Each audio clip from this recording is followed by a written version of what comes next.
Okay, friends, welcome to the second part of civil services, role of civil services and democracy. Okay. Uh, okay, I'll just amp it up. Don't worry. अब सही आ रही है? Okay. Civil services, अब जैसे कल मैंने आपको बताया था कि बेसिक्स, ओके, बेसिक्स जो भी कीवर्ड्स है, ओके, कीवर्ड जितने भी बेसिक कीवर्ड्स है उनका आपको क्या करना है?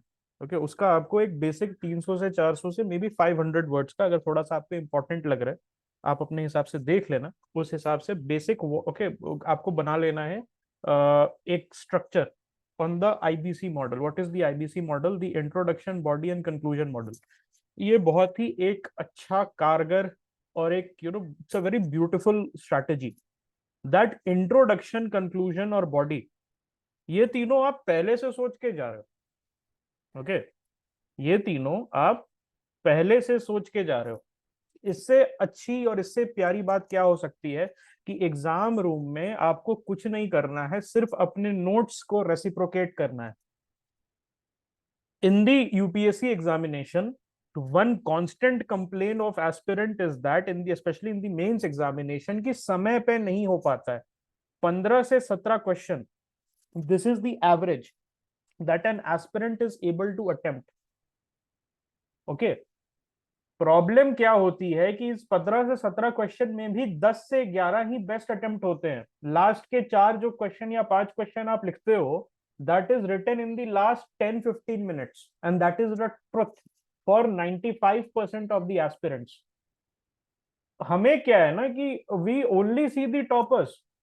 किसी के 970 आ रहे हैं, 990 पे आईपीएस मिल रहा है, 1050, तो कंफर्मेशन बायस हो जाता है और सेलेक्टिव बायस भी हो जाता है. सिलेक्शन बायस हो जाता है because we only see the people who are scoring above 950. Okay, since we are in this whole thing of training for civil services, we are in this game of training for civil services, so we get in touch with a lot of people. Okay, some people who are very desperate because मेहनत तो कर रहे हैं, but score कितना आ रहा है? Okay, written 3 mains, written 4 mains, and score आ रहा है 400 total, 500 total, including GS, optional and SA. Okay, डराने के लिए नहीं बोल रहा हूं, but this is the sad truth that हमें लगता है कि 900 नंबर लाना तो बड़ा आसान है. ओके, और हम जज करते हैं किन लोगों को? जिनकी रैंक आती है 300, 350. ओके, मतलब इसमें कैलिबर कम होगा इसलिए इसको डैनिप्स मिल रहा है, इसलिए इसको डैनिक्स मिल रहा है, इसीलिए इसको इंडियन कॉर्पोरेट लॉ सर्विस मिल रहा है. बहुत आसान होता है जजमेंट पास कर देना जिसकी 200, 300 रैंक आ रही है, बट यार उसमें तेल निकल जाता है. आपने तो देखा यार, प्रीलिम्स प्रीलिम्स निकालने में ही तेल निकल गया आधे से ज्यादा का. मेंस तो अलग बात है. I have seen score sheets जहां पर टोटल काम तमाम हो गया 400 में, ऑप्शनल में 50, 55, एक पेपर में, दूसरे पेपर में 40 समथिंग, 90 में सिमट गए लोग, और अच्छे खासे लोग. उसके पीछे का रीजन क्या है? पेपर ही कंप्लीट नहीं हुआ. 50% पेपर कंप्लीट करके आए, सिलेबस कंप्लीट करके गए नहीं थे. 50% में जो लिखा वो आधा अधूरा लिखा. ओके, सो नंबर भी उसी हिसाब से मिला. It's very difficult my friend. हल्के में हम ले लेते हैं, ओके, और उसी में 5 साल, 6 साल, 7 साल बर्बाद हो जा रहे हैं. Even getting, I will tell you, 350 rank, 360 rank, which is the last rank for a general category student, it is very difficult. You have to salute those people जिनको IRMS, डैनिक्स, डैनिप्स, इस टाइप के सर्विसेज, अलाइड सर्विसेज मिल रहे हैं. Because आपने अभी failure, mains के failure वाला phase देखा ही नहीं है. जितना टॉपर को जीएस, जीएस में टॉपर 470, 460 स्कोर कर रहा है, मेजॉरिटी जनता 400 में टोटल पेपर लेके बैठी है, इंक्लूडिंग ऑप्शनल. उसका एंटीडोट क्या है? You have to be focused, you have to be means focused for till December. Okay, how to design IBC for each syllabus point or even for sub pointers. I made notes, but like running notes, वो सब करते हैं, running notes तब बनाते हैं, that is fine. Okay, that is fine. लेकिन उसके साथ आपको थोड़ा सा आगे जाना पड़ेगा. And how you can do that, I'll tell you, is first attack the PYQs. Previous year questions के साथ बैठो. ओके, प्रीवियस ईयर क्वेश्चंस के साथ बैठो. I don't want to blow my own trumpet. Okay, लेकिन जो भी कुछ मेरे को आइडिया है मेंस के बारे में, okay, how to write in mains या how to tackle in mains. Okay, you must have seen the feedback, okay, that is given in the daily answer writing and the test series. वो कहाँ से आया? It has come from the PYQs. The only thing I did for 3 to 4 months was vigorously sit with the PYQs. उतना 3 से 4 महीने आपको बैठने की जरूरत नहीं है. ओके वो होता है ना मर्फीज लॉ, सबने पढ़ा है ना. I think there is something called the Murphy's law, that work expands with time. Okay अगर मैं आपको 4 दिन दे दूं कोई टॉपिक प्रिपेयर करने के लिए और 1 दिन दे दूं कोई टॉपिक प्रिपेयर करने के लिए, तो दोनों जो है कैंडिडेट जिसको 1 दिन दिया है जिसको 4 दिन दिया है, सिमिलर लेवल ऑफ प्रिपरेशन करके आएगा. 2020 में मैं कॉलेज में था, कोविड था. ओके उस समय कोई मेरे को कंपल्शन नहीं था कि अभी यूपीएससी देना है कि नहीं देना है. Okay I was in my third year और बहुत प्यार से 3-4 महीने सिर्फ पीवाईक्यूज के साथ बैठा. And that give me insights, okay which now helps me, okay in setting the questions, okay, in judging the answers, in writing the answers, the model answers. Okay, so that is something that I will highly recommend to people, especially people who are giving their first attempt. PYQs जो है आपको करना ही करना है. Then only you will be able to realize, okay, that how, okay, what kind of questions can come. आप newspaper लेके बैठोगे, trust me, there will be a day and night shift. Okay मतलब जमीन आसमान का फर्क रहेगा between what you are reading now, आज जो पेपर पढ़ रहे हो आप, और जो पीवाईक्यूज एनालाइज करके पेपर पढ़ोगे. ओके पीवाईक्यू एनालाइज करके पेपर पढ़ोगे तो you will be like a hawk. आपको तुरंत पता चल जाएगा कौन सी न्यूज जरूरी है, कौन सी न्यूज बेकार है. ओके कमलनाथ जी ने क्या कहा, ओके शिवराज सिंह चौहान ने क्या कहा, अशोक गहलोत ने क्या कहा. Okay there was this kid in second year of his college, he sent me his current affairs notes and he was writing these things. Okay Shivraj Singh ji said XYZ in his latest campaign and he was writing it. Okay और ऐसा क्यों हुआ? because he did not study the previous year questions and the syllabus. Okay जोश था, जज्बा था, dedication था, लेकिन that was totally misplaced. Okay ये चीज आपको ध्यान रखनी है. अभी पीवाईक्यूज उठाओ, अभी भी टाइम है, दिसंबर एंड तक आप ये काम कर सकते हो. Okay because it is very unpredictable. आज किसी का प्रीलिम्स निकला है तो हो सकता है कल ना निकले. ऐसा भी होता है. आईपीएस जो होते हैं वो आईएएस के लिए जब बैठते हैं तो 10% ही लोग का निकलता है. 50 आईपीएस बैठते हैं फॉर आईएएस, तो उसमें से 5 से 6 का ही प्रीलिम्स निकल रहा है. ओके ऐसा भी होता है. सो डोंट रिलाई कि मैं नेक्स्ट अटेम्प्ट अच्छे से कर देता हूं, इस बार मेंस का एक्सपीरियंस ले लूं. इट माइट हैपन कि नेक्स्ट अटेम्प्ट आपका हो सकता है 2-3 साल के बाद आए, या हो सकता है अगर इन मेनी अनफॉर्चुनेट सर्कमस्टांसेस कभी नहीं आता है. फर्स्ट अटेम्प्ट में मेंस लिख लिया, उसके बाद you have to wait till fifth attempt और fourth attempt. I am not saying किसी को डराने के लिए, ऐसा भी होता है कि सबका 6 का 6 प्रीलिम्स निकल जाता है, 2 का 2 प्रीलिम्स निकल जाता है. That is another thing. लेकिन अनफॉर्चुनेट इवेंट्स के लिए हम अपने आप को प्रिपेयर करेंगे. दिसंबर एंड तक I will highly recommend. Okay this is something that I will also add you, that I will give you 2013 से लेके 2023 तक का model answers on the based on the IBC model, चारों पेपर का. ओके चारों पेपर का आईबीसी मॉडल के बेसिस पे आपको मैं मॉडल आंसर दे दूंगा. इतना मैं अपनी तरफ से कर दूंगा. But what you have to do is sit with those documents, analyse, see okay कि जो मैं आंसर आपको दे रहा हूं उससे आप बेटर क्या कर सकते हो. Maybe take a copy और उस कॉपी में आप लिखते रहो. Okay right, start writing whatever, okay, whatever you think, okay, can be a theme. PYQ से theme extraction is the single most important thing. It is the single most important thing that you can do. पता है ये अगर नहीं करोगे theme extraction तो you will, अगर prelims निकलेगा तो तुम्हारे लाख रुपए बर्बाद होंगे. 1 लाख रुपए मिनिमम बर्बाद होगा, बिकॉज आपको नहीं पता रहेगा मेंस की प्रिपरेशन कैसे करनी है. And you are going to throw money at coaching institutes. और उस समय बच्चा जो स्टूडेंट होता है, इट इज ही और शी इज वेरी डेस्परेट. तो सब स्टैंडर्ड करंट अफेयर्स मॉड्यूल, सब स्टैंडर्ड पीवाईक्यू मॉड्यूल के लिए 30-40 हजार रुपए देना पड़ जाता है. Okay okay that is the thing. Alright anyways इतना चीज आपको मैंने बता दिया. This is something we have to do. जनवरी 15 टारगेट रख लो, नॉट एनी 1 डे आगे. जनवरी 16 से आई वांट कि सभी लोग okay they will start with the prelims program. Prelims अपना जो भी आपका प्रिपरेशन है, आपने सोचा है कि कैसे भी प्रीलिम्स पढ़ना है, वो आप स्टार्ट कर देना। अभी से थोड़ा बहुत कर लेना, लेकिन थोड़ा मेंस के लिए भी देखना है हमें। इस इवेंचुअलिटी में नहीं रहना है कि प्रीलिम्स निकल जाएगा तब देख लेंगे। बिकॉज मैंने आपको फिर बताया कि मेजॉरिटी जनता 600 700, ओके 700 तो बहुत ज्यादा बोल दिया। You have to salute people जिनका 4-5 नंबर से छूट रहा है मेंस। इसका मतलब कुछ तगड़ा लिख के आए हैं ये, नहीं तो यहां जनता 400-500 पे सिमट रही है। ऑप्शनल में 100 पार नहीं हो रहा है दोनों पेपर मिला के, और गुड स्टूडेंट्स का with a very stellar background 100 पार नहीं हो रहा है। 30-40 ये आ रहा है ऑप्शनल में। Okay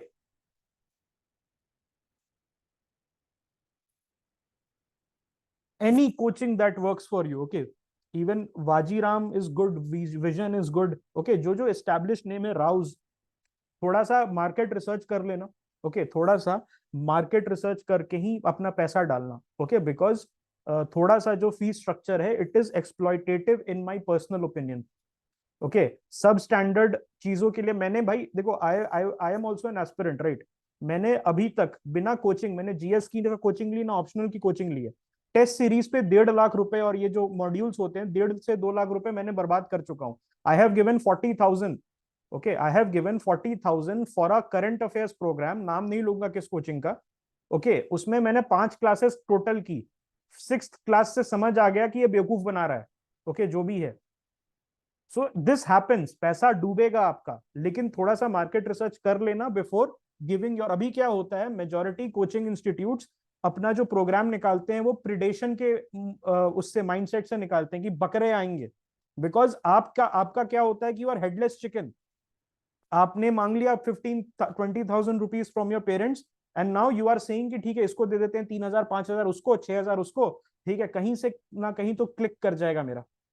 don't do that. कोई एक प्रोग्राम लेना, टेक वन प्रोग्राम, वेदर अभी जैसे I think somebody told Vajiram का वो कर रहा है, समबडी टोल्ड विजन का कर रहा है, ओके उस पे स्टिक रहो। 100% उसको करना है, ठीक है। Anyways let us start.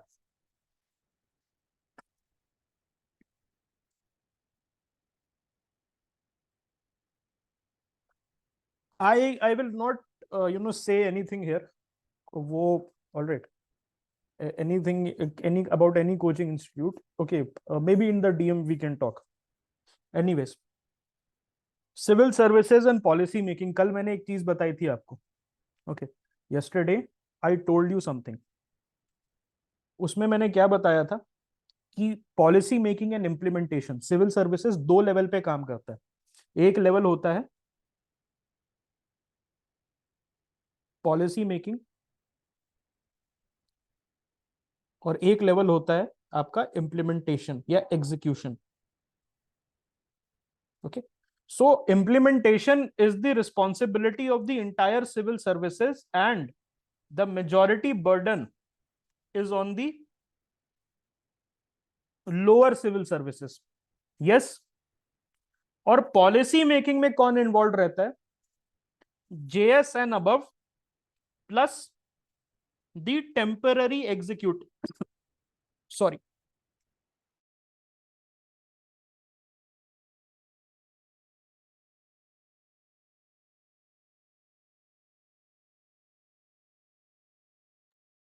Okay I apologise. तो policy making everybody knows. Okay policy making में joint secretary and the temporary executive. मैंने कल ही बताया था that the temporary executive, okay, जो टेम्पररी एग्जीक्यूटिव होता है it is much more powerful. Why? Because जो टेम्पररी नेचर होता है it is because they have to face the people's mandate.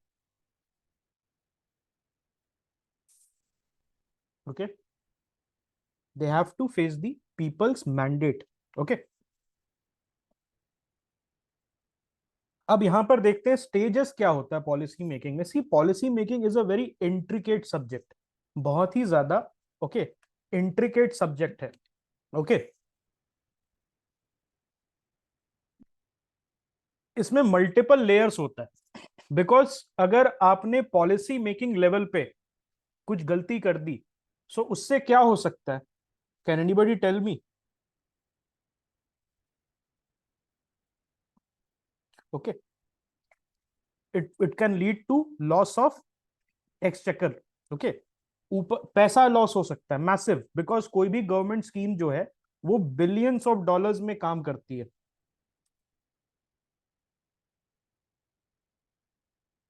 Okay, billions of dollars में आपका पैसा डूब सकता है। So proper research, okay, that is very important. Okay, यहां पर सिविल सर्विसेज क्या करता है? यहां पर civil services expert advice, okay, और टेक्निकल इनपुट देता है। आपको एक चीज समझने की जरूरत है, that secretaries, joint secretaries, special secretaries, additional secretaries, they were once DM and SDM. जितने भी आपको आईएएस ऑफिसर मिलेंगे उनका स्टार्टिंग डीएम और एसडीएम से क्यों शुरू होता है? Why they start at a lower level? Okay, उसके पीछे का रीजन क्या है? यही जो ग्रास रूट्स पे काम करेंगे, so they will know what works and what doesn't work. यही एक्सपीरियंस आपको बताएगी what are the loopholes, and actually this is the perfect system. Why? Because यहां पर लेट देम ईट केक वाला problem नहीं होगा। Everybody knows about Marie Antoinette. सभी को लुई दी 16 की जो वाइफ थी मैरी एंटोनियट, उनके बारे में पता है। Okay, she was cut off, okay, she was cut off from the French society. उनको नहीं पता था कि फ्रेंच लोगों की दिक्कत क्या है। She used to live in her palace. Okay, लेकिन जो आईएएस ऑफिसर्स हैं जो डीएम एसडीएम की तरह काम करेंगे, so it is assumed they might have acquainted themselves of the problems of the grassroots level। Okay, grass root level पे क्या प्रॉब्लम होता है उनको पता रहेगा। It is not only about Pradhanmantri Garib Kalyan Yojana. हम स्टार्ट करेंगे, वी विल स्टार्ट दी प्रधानमंत्री गरीब कल्याण योजना, और हम बांटेंगे ration. Okay, we are going to distribute ration to 80 crore people. उसके पीछे कितना राशन जाएगा? what is the necessity of an average household? Okay, what are the loopholes that can be exploited, जहां पर एक्सचेकर का बुरा हो सकता है, एक्सचेकर को नुकसान हो सकता है। all of this is kept in mind, and the valuable input, why the input of the secretary and the additional secretary is considered valuable? Because he or she might have worked as a district magistrate, where they might have had the first hand experience of how things work। okay, so एक चीज आपको समझने की जरूरत है, that कभी भी आप स्कीम्स साइलोज में नहीं बना सकते। Okay, you can not make schemes and government, specially government schemes, in silos. You have to have an integrated approach, जहां पर आपको मल्टीपल फैक्टर्स डिटरमाइन करने होंगे। ओके, यहां पर एक और चीज है कि कोई भी स्कीम जो होता है उसका फॉर्म्युलेशन से इंप्लीमेंटेशन तक, when the formulation is done till the implementation, the time period is massive. अगर कोई भी स्कीम फाउंडेशनल फ्लॉ से पीड़ित है, या कोई भी स्कीम में कोई फाउंडेशनल फ्लॉ है, if there is any foundational flaw in any scheme, it is going to eat up a lot of time, and by lot of time I mean 5 to 10 years। why? Because the government as an organization is a inherently slow moving organization। वो बहुत ही धीरे धीरे चलता है। अगर कोई दिक्कत आती है गवर्नेंस में, तो फीडबैक लूप जो है वो इतना इलोंगेटेड है, कोई जो बेनिफिशियरी है उसका फीडबैक गवर्नमेंट तक बहुत लेट पहुंचता है, and that is by design. ऐसा नहीं है कि इंडिया का ये यूनिक प्रॉब्लम है, it is a problem across the world. Government is known for red tape, government is known for sluggishness. Okay,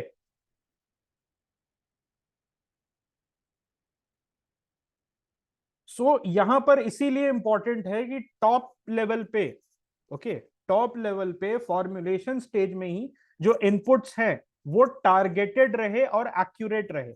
okay, that's why the government is so proactive in recruiting good IAS officers for the ministries. आप अगर top level पे जाएंगे तो आप देखेंगे there is almost like a corporate competition.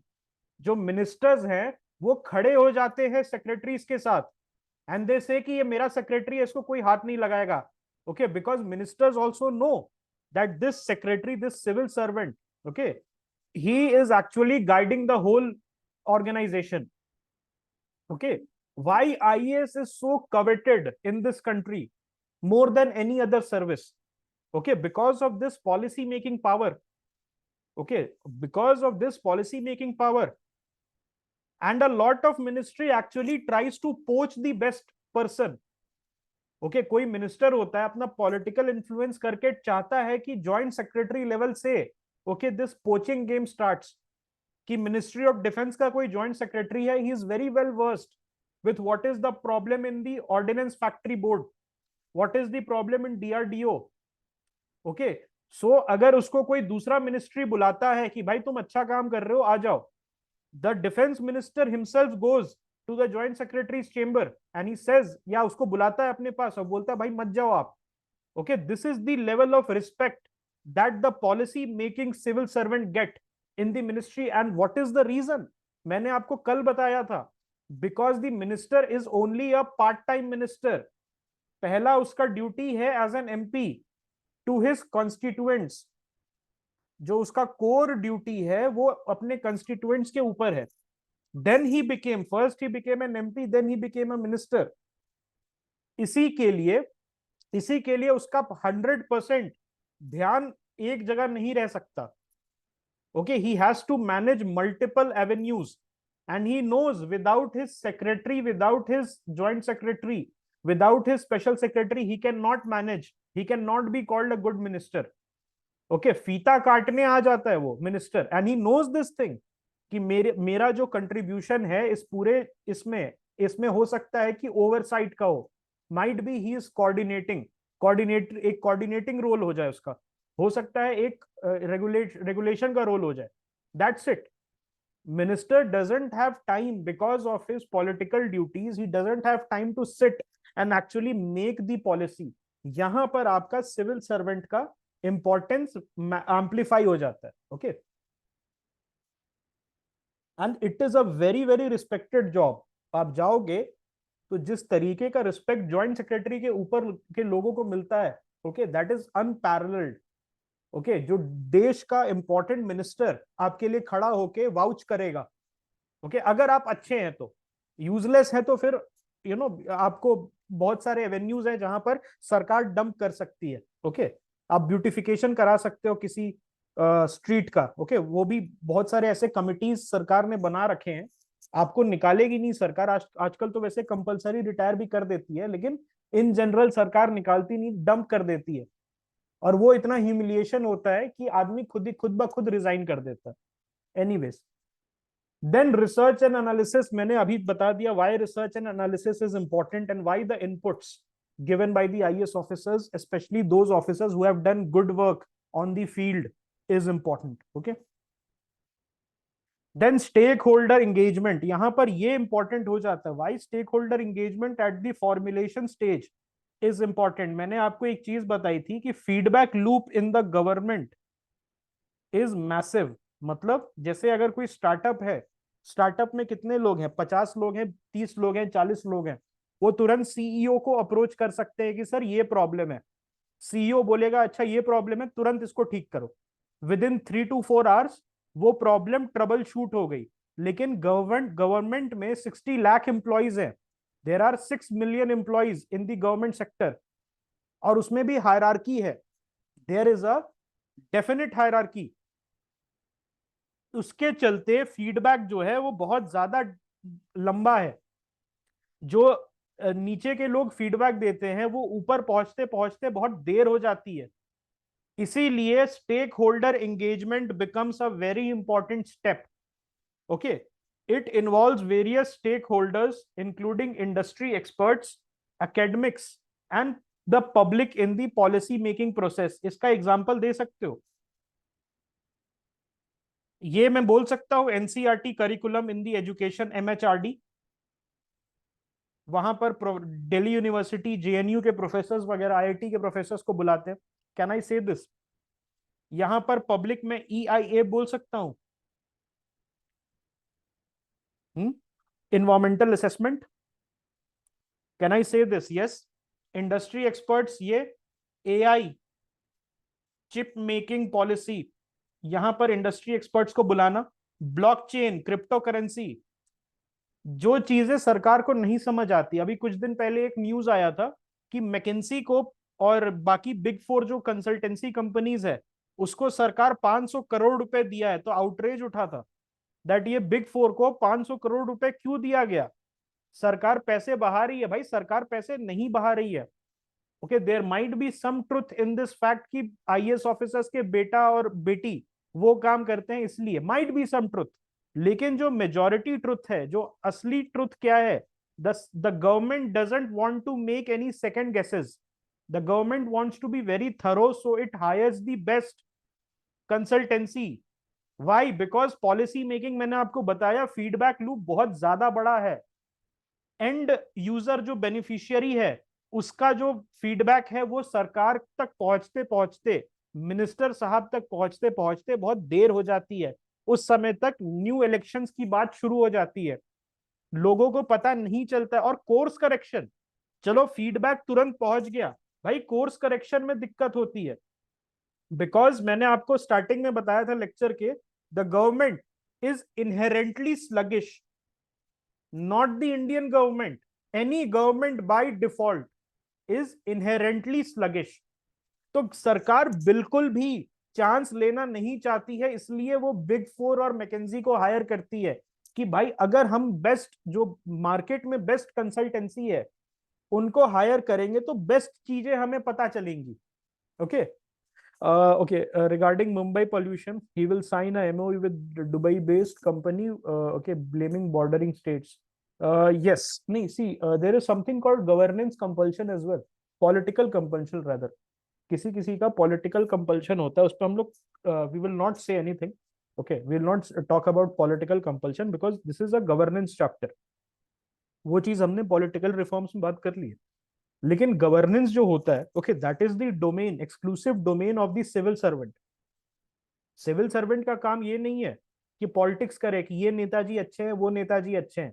Okay, लेकिन जो civil servant का काम है, ओके, अगर वही वो अच्छे से कर लेता है तो गवर्नेंस वहीं कंप्लीट हो जाती है।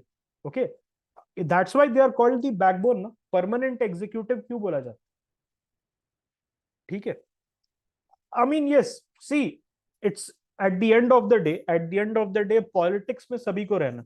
एक फडणवीस साहब जो है, जो डेप्यूटी CM है, उन्होंने बहुत अच्छी बात बोली थी कि he wants to do good governance, लेकिन पॉलिटिकल कंपल्शन भी उनको सीखना पड़ा। ओके, उनको पॉलिटिकल कंपल्शन भी सीखना पड़ा, बिकॉज अगर पावर में आप नहीं रहेंगे तो कोई फायदा नहीं है। आप बहुत, आपका हाइपर लूप का आइडिया है, आपका सीलिंग का आइडिया है, आपका मुंबई को एक स्मार्ट सिटी बनाने का आइडिया है, लेकिन आप ऑपोजिशन में बैठे हुए हैं, right? That is the thing. Okay,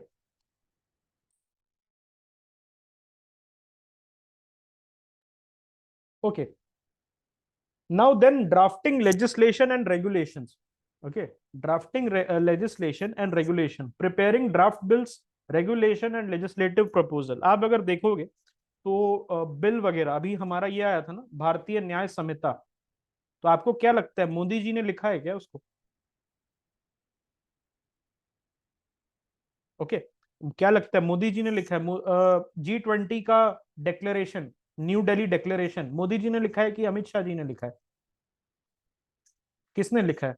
okay, कोई IFS होगा, उसने लिखा है दोस्त। कोई, ये भारतीय न्याय संहिता IAS और IPS बैठ के लिखा है।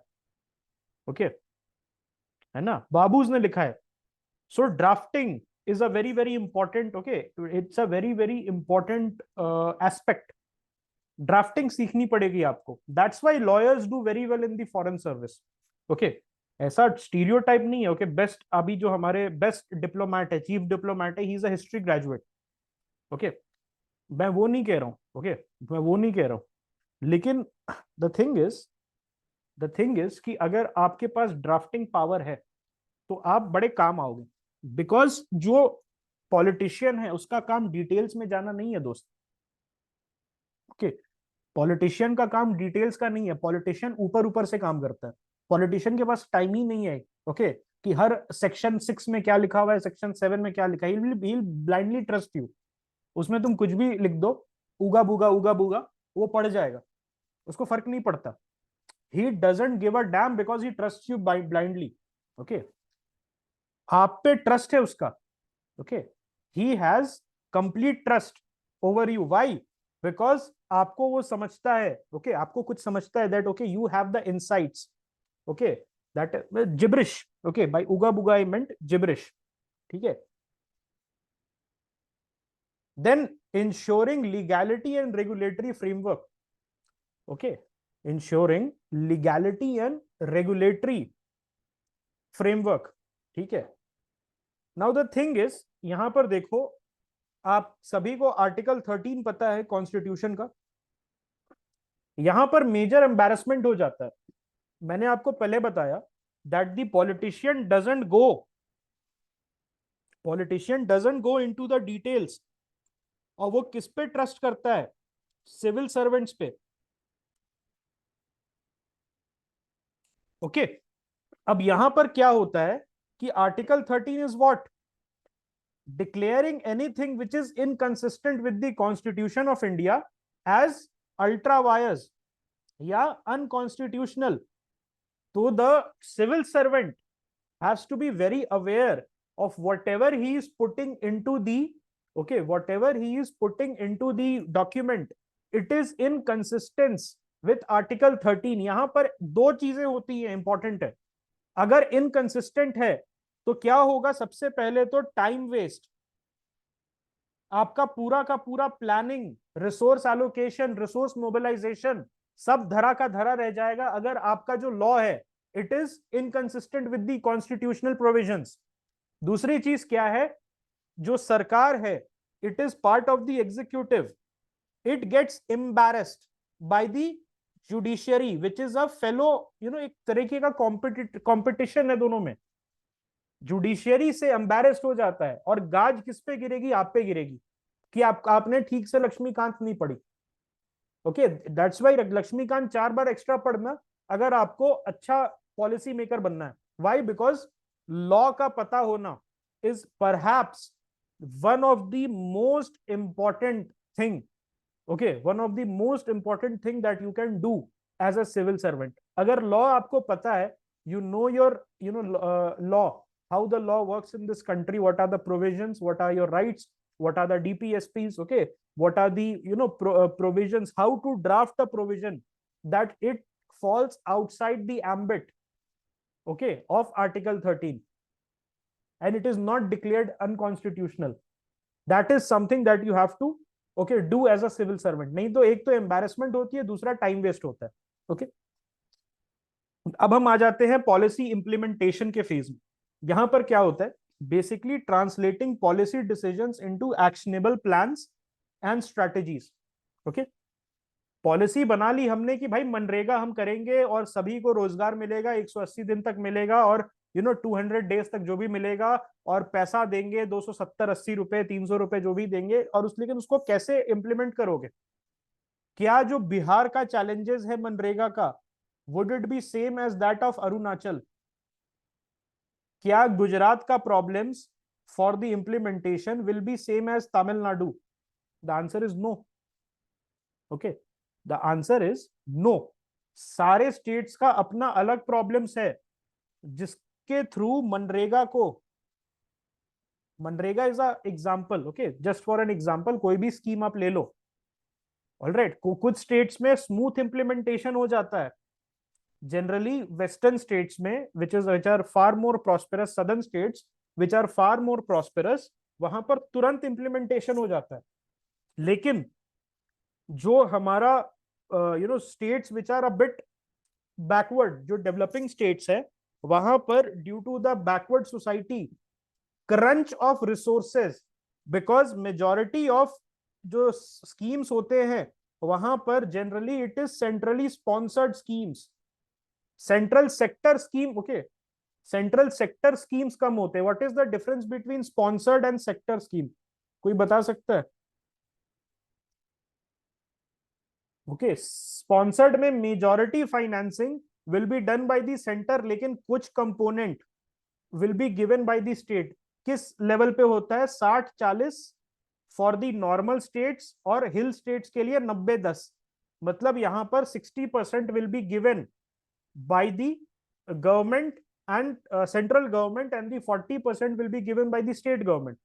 लेकिन कुछ स्टेट होते हैं जिनके पास पैसा ही नहीं होता है, they are bankrupt, they are struggling with a very high debt to GDP ratio. Okay, so उनके उनके लिए कैसे इंप्लीमेंटेशन करना है वो सोचना होगा। ओके, उनके लिए कैसे इंप्लीमेंटेशन करना है वो सोचना होगा। Okay, some states are a bit on the patriarchal side. हो सकता है गुजरात जैसे स्टेट में आपने कोई महिलाओं के लिए प्रोग्राम निकाला, तुरंत ऐसे हो गया। वाई? बिकॉज गुजरात में महिलाओं का सम्मान होता है।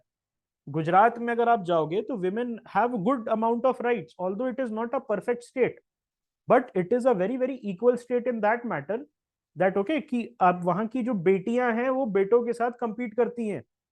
Okay, they actually go shoulder to shoulder to shoulder. दूसरी चीज क्या है? कुछ ऐसे स्टेट होते हैं जहां पर अभी भी patriarchy is very entrenched into the system. वहां पर अगर आपको कुछ pro women, pro something, pro family कुछ ऐसा करना है, तो आपकी इंप्लीमेंटेशन स्ट्रैटेजी दूसरी होनी चाहिए। आपका सिंगल टेम्पलेट पे काम नहीं करेगा। जब आप बोलते हो India is a country of diversity, तो how can there be a single template when it comes to policy implementation? Just think over it, right? इसके ऊपर ओके, उसके ऊपर आपको सोचना होगा दैट अगर आप बोलते हो कि यहाँ हर कोर्स पे, एक है ना बड़ा फेमस डायलॉग है, बहुत फेमस सेइंग है कि यहाँ पर हर कोस्ट पे लैंग्वेज बदलता है, हर किलोमीटर पे खाना बदलता है, और ऐसे इस तरीके से भाषा बदलती है, लोग बदलते हैं। Right, right. तो अगर इस ये आपका आपकी कंट्री की स्थिति ये हालत है, तो आप कैसे एक एक ही इम्प्लीमेंटेशन स्ट्रैटेजी हर जगह लगा सकते हो? That is something that New Delhi has to think. जो यूनियन गवर्नमेंट है उसको सोचना होगा, because the state government is too resource crunched, and this is the reality, that the state government is too resource crunched and short staffed to have a proper thinking, have a proper debate. Okay, अब हम आ जाते हैं monitoring and evaluation में। Monitoring and evaluation is a very important step. Why? Because यहीं से आपका feedback रहेगा। अगर मॉनिटरिंग और इवैल्यूएशन का जो प्रोसेस है वो बहुत आपका अच्छा है, इट्स अ स्ट्रॉन्ग स्ट्रक्चर, तो feedback can be a good, okay, feedback can be generated in a short time. आप फीडबैक लूप को शॉर्ट कर सकते हो। ओके, तो monitoring and evaluation is very important. यहां पर एक और चीज इंपॉर्टेंट है, यहां पर honest monitoring and evaluation. Why honest monitoring and evaluation? What is the reason? आपको मैं थोड़ा सा ध्यान खींचूंगा ओडीएफ की तरफ, open defecation free areas. Problem क्या हुई थी? That in pursuit of declaring their districts ODF free, many district magistrates are accused of manipulating the data, because सभी को सिविल सर्वेंट अवार्ड चाहिए, सभी को शाबाशी चाहिए, सभी को सोशल मीडिया पे क्लाउड चाहिए। तो होड़ मच गई थी among the civil servants, among the district magistrates, to manipulate the data. 82% को 100% करने का, 76% ओडीएफ को 100% करने का। और उसके वजह से क्या हुआ? जो एक्चुअल में जिसको जरूरत थी ऑन पेपर, उसका डेटा मैनिपुलेट हो गया। सपोज मेरे को 50,000 रुपए टॉयलेट बनाने के लिए मिल गया, लेकिन आप में से किसी को नहीं मिला, लेकिन सिंस द डेडलाइन केम, तो आपके डीएम साहब ने मैनिपुलेशन करके आपके जो खाना है उस पर भी चढ़ा दिया कि भाई इसको भी मैंने 50,000 रुपए दे दिया। ओके, ठीक है।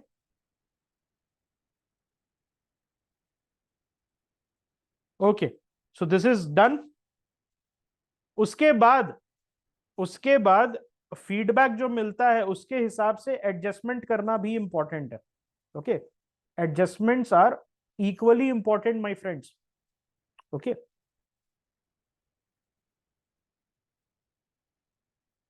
Then inter departmental coordination is also important. आज के डेट में मैंने आपको स्टार्टिंग ऑफ द क्लास में बताया था, साइलोज में कोई भी स्कीम्स नहीं बनती है मेरे भाई। There are no schemes which are made in silos. आज मल्टीपल डिपार्टमेंट्स किसी भी स्कीम के पीछे रहता है। अगर प्रधानमंत्री उज्ज्वला योजना है, उसके पीछे बता सकते हो which all ministries will work, कौन कौन से मिनिस्ट्री इस पे काम करेंगे? सबसे पहले ministry of finance, ministry of finance will be there. Then ministry of labour, okay, we can say ministry of petroleum and renewable energy, हम ये बोल सकते हैं ministry of petroleum and renewable energy. Yes, और क्या हो सकता है? और कौन सा हो सकता है? Ministry of women and child development, because this is a women centric scheme, तो विमेन को टारगेट करना है, बिकॉज विमेन ही फ्यूम्स ले रही थी मेजॉरिटी ऑफ द हाउसहोल्ड्स में, 99.9% ऑफ द हाउसहोल्ड्स में। It is a sad reality that women are the, they don't get any help. Okay, और जो वुड होता है उसको डायरेक्ट वो इनहेल करती है। Ministry of Panchayati Raj, good. तो आप देख सकते हो एक सिंगल स्कीम के लिए और इंक्लूडिंग और भी सारे departments, multiple departments will also work here. State departments, state governments, they are going to come on board. Union territory governments, they are going to come on board. So interdepartmental coordination is very important. आपका ego नहीं आ सकता, okay, just to pick up the phone and talk to the secretary across the street, okay, who is sitting in another ministry. तो एक collaborative approach is very important. Then advising on policy reforms, आप अपना recommendation दे सकते हैं कि sir okay, आपको अगर elect होना है तो आप ऐसा कर सकते हो, okay, we can do these things, जिससे लोग चीजें बेटर हो सकती है। ओके, बहुत सारे जो स्कीम्स होते हैं वो मेजॉरिटी ऑफ द टाइम किसी आईएएस ऑफिसर का पेट प्रोजेक्ट होता है। आप जो स्कीम्स देखते हो जनरली क्या होता है, आपको लगता है यार मोदी जी को आइडिया कहाँ से आया, गडकरी जी को आइडिया कैसे आ गया, ओके, ये इन भाई साहब को, जयशंकर जी को आइडिया कैसे हो गया? देर is a very good chance that that minister, okay, is implementing some IAS or IFS officers pet project. Okay, this is the level of power that you are going to wield.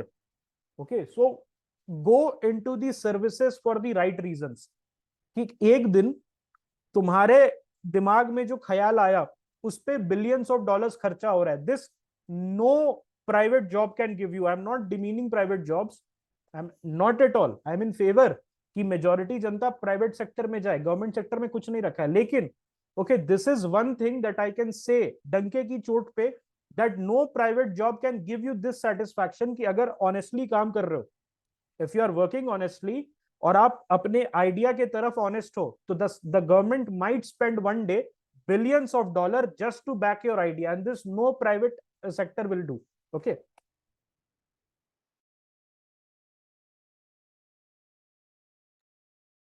okay, there is a difference in thought process behind a central sector scheme and centrally sponsored scheme. Okay, yes, there is a difference. उसके पीछे का मैं reason बताता हूँ। तो जैसे majority of the schemes जिसपे प्रधानमंत्री लिखा रहता है, प्रधानमंत्री ग्रामीण सड़क योजना, ओके, प्रधानमंत्री, ओके, हाईवे योजना, समथिंग समथिंग, ओके, प्रधानमंत्री XYZ योजना, ओके, वो क्यों होता है? ओके, इसका मतलब होता है कि majority of the funding, okay, और in majority of the cases all of the funding is coming from the central government, इसीलिए नाम होता है प्रधानमंत्री ग्रामीण सड़क योजना, ओके, प्रधानमंत्री जन औषधि योजना। उसके पीछे एक रीजन है, ओके, उसके पीछे क्या रीजन है? That some things are pivotal. एक ऐसे समझ लो कि कोर है, एक सर्कल कोर है, there is a circle which is core, and then there is a outer circle. कुछ चीजें नॉन नेगोशिएबल होती हैं। आपको मैंने एक चीज बताई थी कि स्टेट गवर्नमेंट का जो गवर्नेंस स्टैंडर्ड है, स्टेट गवर्नमेंट का जो गवर्नेंस स्टैंडर्ड है, it is at least 30 to 40 years behind. Okay, or not exactly 30 to 40 years. Some states like Maharashtra are only 10 years behind. Some states like Gujarat are only 5 years behind. लेकिन जो हमारे hinterland के states हैं, उनका जो governance structure है और जो गवर्नेंस स्टैंडर्ड है आज के डेट में, मैं स्टेट्स का नाम नहीं लूंगा, ओके, लेकिन किसी किसी स्टेट में अभी भी 40-50 साल 70s-60s में जो सेंट्रल गवर्नमेंट का स्टैंडर्ड था, वो स्टैंडर्ड अभी तक वहां चल रहा है. सो कुछ चीजें नॉन नेगोशिएबल होती हैं. ओके, कुछ चीजें नॉन नेगोशिएबल होती है. उसके लिए सरकार क्या करती है, यूनियन गवर्नमेंट, दैट इट से कि ठीक है सेंट्रल स्टेट्स मुझे आपका इन्वॉल्वमेंट नहीं चाहिए, ये जो प्रोजेक्ट है ये मेरा पेट प्रोजेक्ट है और इसका जो पैसा है वो मैं अपनी जेब से दूंगा, आप साइड में रह के you just watch, okay, what kind of development I am capable of. लेकिन since the resources are limited, that's why majority of the schemes are centrally sponsored scheme. मतलब 60-40 और 90-10 का डच करते हैं. 60-40 for all the states and 90-10 for the hill states, जैसे अरुणाचल हो गया, ओके, और आपका मिजोरम वगैरह हो गया. Okay, then future planning. यहां पर this is the most important, rather the most important thing that a civil servant is capable of. आपको मैंने बताया कि अगर आप 25 साल में सेलेक्ट होते हो यूपीएससी के लिए, अगर 25 साल की उम्र में आपका सिलेक्शन होता है यूपीएससी के लिए, तो आपके पास कितना टाइम है, 35 years till you retire at 60. तो इसमें थियोरेटिकली आप 7 गवर्नमेंट्स देख सकते हो. थियोरेटिकली आप 7 सरकारें आ जा सकती हैं आपके टेन्योर में, लेकिन आप कहीं नहीं जा रहे हो. You can see theoretically 7 prime ministers, 7 governments, 7 sets of ministers, लेकिन आप कहीं नहीं जाते हो. तो you are pivotal my friend for future planning. Okay, you are pivotal for future planning because you are future proof. आपको मैंडेट लेने नहीं जाना है सरकार के सामने, पब्लिक के सामने कि मुझे वोट दो. आपका काम है पॉलिसी मेकिंग में कंटिन्यूएशन लाना, स्टेबिलिटी लाना. और जब कंटिन्यूएशन और स्टेबिलिटी आती है तो फ्यूचर का विजन आता है. एग्जाम्पल के तौर पे अगर सपोज खाने के पैसे नहीं है किसी के पास, तो क्या वो सोच सकता है कि 2 साल के बाद मैं बच्चा करूंगा, 3 साल के बाद मैं गाड़ी खरीदूंगा, 4 साल के बाद फ्लैट खरीदूंगा? It is only after he gets some basic level of comfort, okay, that he is the person is able to think of future plans. तो आप जो हैं थ्रू दी सिविल सर्विसेज, आप सरकार में गवर्नेंस में कंटिन्यूएशन और स्टेबिलिटी लाएंगे, जिसके वजह से आपके वजह से as a civil servant future देख सकती है सरकार. न्यूक्लियर प्रोग्राम नरसिम्हा राव के समय, ओके, ऑपरेशन जो पोखरण था, Pokhran 2, it was conceived during Narasimha Rao. Narasimha Rao lost the election. He could not get re-elected. Atal Bihari Vajpayee came. But who transitioned this nuclear program? जो बाबूस थे, आईएएस ऑफिसर्स थे जो involve थे. When Atal Bihari Vajpayee came, he said कि क्या चल रहा है मुझे बताओ. The Babus came to his chamber and briefed कि Mr. Prime Minister, this is the whole plan. We had briefed your predecessor.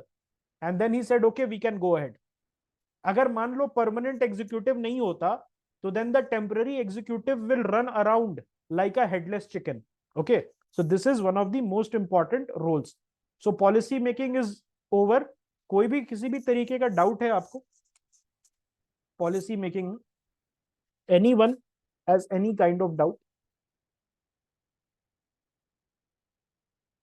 Okay, how to deal with policy implementation post government change, like new government scrapping old scheme? Okay, so new government scrapping old scheme is a prerogative of the new government. You can always scrap. वहां पर सरकार नहीं कर सकती है, लेकिन वहां पर परमानेंट एग्जीक्यूटिव कुछ नहीं कर सकता है, because temporary executive has the mandate of the people. जो पीपल चाहती है वही कर रही है temporary executive, and they had to be answerable to the public 5 years later. अब यहां पर एक चीज आपको समझने की जरूरत है. इंडियन कंटेक्स्ट में हमारे जो दो मेजर पावर्स हैं बीजेपी और Congress, they are not very far off from the spectrum. अगर मैं ये पॉलिटिकल स्पेक्ट्रम बताऊं तो यहां पर सेंटर राइट पे बीजेपी रहता है और यहां पर रहता है आपका Congress. Unless and until the Maoist are in power, तब तक आपको चिंता करने की जरूरत नहीं है। और unless and until some right wing extremist organisation is in power, okay, some XYZ Sena is in power, तब तक आपको चिंता करने की जरूरत नहीं है, क्योंकि कंटिन्यूटी नेशनल पार्टी आपको हमेशा प्रोवाइड करती रहेगी। बिकॉज इंडियन जो स्टेट का नेचर है वो इनहेरेंटली सोशलिस्ट है। ना बीजेपी इधर जाएगी ना कांग्रेस उधर जाएगी। Okay, unless and until the Maoist seizes power, तब तक कोई भी चेंज नहीं आने वाला है ज्यादा से ज्यादा। एफडीआई में थोड़ा बहुत हो सकता है कि कांग्रेस 75% करे, बीजेपी 99% कर दे, 100% कर दे। Okay, that is the only different, 25% का फर्क है, max max to max. Okay, okay भाई, बोले अंकित भाई। एक minute, let me just unmute you. Yes, now you can unmute yourself. Sir मैं ये पूछ रहा था, जैसे जो असेंट्रिक पब्लिक रिलेटेड स्कीम्स रहती है, जैसे मनरेगा हो गया या फिर वो हो गया, वो तो चाहे कोई नई गवर्नमेंट भी आ जाए उसको पेंट चढ़ा के वो दोबारा डाल देती है ना। जैसे अंत्योदय अन्न योजना था, तो उसको प्रधानमंत्री या फिर कुछ अटल बिहारी ऐसे नाम लगा के। एसेंट्रिक स्कीम्स तो सेम ही रहती है जनरल पब्लिक वेलफेयर की, उसमें तो कोई चेंज आता ही नहीं। और कई कई बार तो ऐसा तो जो लास्ट गवर्नमेंट ने इम्प्लीमेंट नहीं की थी, वो वाले ये नए वाले कर देते। उतना तो कोई पॉलिसी पैरालिसिस, अगर आइडियोलॉजिकल पॉइंट ऑफ व्यू बहुत ज्यादा डिफर ना करे तो पॉलिसी इतना तो होता नहीं है ना sir. Yes, you are right. देखो, India is an inherently poor country. हमारा, देखो, it's not something like a कटाक्ष नहीं है भारत पे। It's a reality. 2500, it's a sub Saharan level of per capita income है हमारा, and that is a very sad reality. इसका मतलब क्या है? $4 ट्रिलियन की इकोनॉमी है, इसका मतलब हैव्स और हैव नॉट्स का डिफरेंस है। तो यहाँ पर एक लार्ज पॉपुलेशन पूल है जिसको सरकार को इन एडवेरेंटली सपोर्ट करना होगा। कोई भी सरकार आ जाए, कोई भी बहुत बड़ा लिबर्टेरियन हो जाए, बहुत बड़ा प्रो मार्केट बंदा हो जाए, he has to continue the socialist structure, otherwise the social fabric and the coherence and the cohesiveness is going to collapse. People are going to riot on the street because people are on the edge. लोग जो है, जनता जो है, एकदम as पे है। You can not go full capitalist. आप अगर फुल कैपिटलिस्ट चले जाते हो तो देर is a very good chance that, जो एक होता है ना वो फ्रिज, मान लो फ्रिज में आपने बहुत सारी चीजें भर दी और जब आप फ्रिज खोलते हो तो बहुत सारा दूध वगैरह, अंडे वगैरह गिर जाते हैं। उसी तरीके से हमारा जो इंडियन स्टेट है उसको फ्रिज की तरह समझो, and the people are like pushed into the fridge by socialism. और जैसे ही आप सोशलिज्म को हटाओगे, सोशलिज्म का जो दरवाजा हटाओगे, people are going to fall like anything, like the milks and the breads and the and the eggs that will fall from a overflowing fridge. So इसीलिए ये चीज है। दूसरी चीज ये भी है कि नेशनल पार्टीज जो पावर में आती है, बीजेपी कांग्रेस, या तो कांग्रेस ही आएगी या बीजेपी आएगी। ऐसा तो नहीं है कि कोई रीजनल पार्टी उठ के ऑल इंडिया मैंडेट ले आए। तृणमूल कांग्रेस को गुजरात में वोट्स मिल रहे हैं, या समाजवादी पार्टी को तमिलनाडु में वोट्स मिल रहे हैं, डीएमके को कश्मीर में। ऐसा नहीं होता है। तो यहाँ पर हमारा जो स्ट्रक्चर है दैट इज वेरी सेफ। और जो दोनों पार्टी है, कांग्रेस और BJP, they are not very off with each other. एक सेंटर राइट है, एक सेंटर लेफ्ट है। And due to the nature of the state, BJP जो है वो थोड़ा सा और सेंटर की तरफ और थोड़ा सा लेफ्ट की तरफ ग्रेविटेट कर जाती है during its tenure, and that is by default. Okay, all right. Any more questions that you guys might have? I think that is enough for today. Policy making कर लिया हमने। कल हम लोग क्या करेंगे? Civil services reforms and okay, civil services reforms कल कर लेंगे, ठीक है।